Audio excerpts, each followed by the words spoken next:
بسم اللہ الرحمن الرحیم۔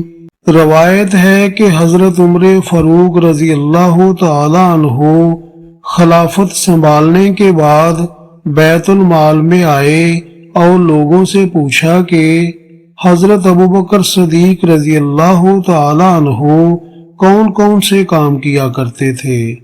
لوگوں نے بتایا کہ آپ رضی اللہ تعالی عنہ نماز سے فارغ ہو کر کھانے کا تھوڑا سا سامان لے کر ایک طرف کو نکل جایا کرتے تھے۔ آپ رضی اللہ تعالی عنہ نے پوچھا کہ آپ رضی اللہ تعالی عنہ کہاں جاتے تھے؟ لوگوں نے عرض کیا کہ اے امیر المومنین، ہمیں یہ تو نہیں پتا کہ آپ رضی اللہ تعالی عنہ کہاں جاتے تھے، بس وہ اس طرف کو نکل جاتے تھے۔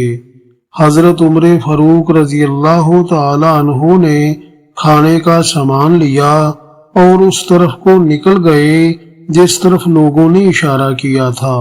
حضرت عمر فاروق رضی اللہ تعالی عنہ چلتے چلتے ایک جھونپڑی تک پہنچ گئے۔ وہاں جا کر آپ رضی اللہ تعالی عنہ نے دیکھا کہ ایک بوڑھا آدمی دونوں آنکھوں سے اندھا ہے اور اس کے منہ پر چھالے بنے ہوئے ہیں۔ اس نے جب آپ رضی اللہ تعالی عنہ کے قدموں کی آہٹ سنی تو بڑے غصے میں بولا کہ پچھلے 3 دن سے کہاں چلے گئے تھے تم؟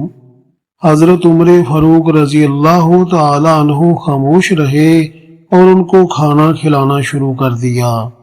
اس شخص نے غصے سے کہا کہ کیا بات ہے، ایک تو 3 دن بعد آئے ہو اور اوپر سے کھانا کھلانے کا طریقہ بھی بھول گئے ہو۔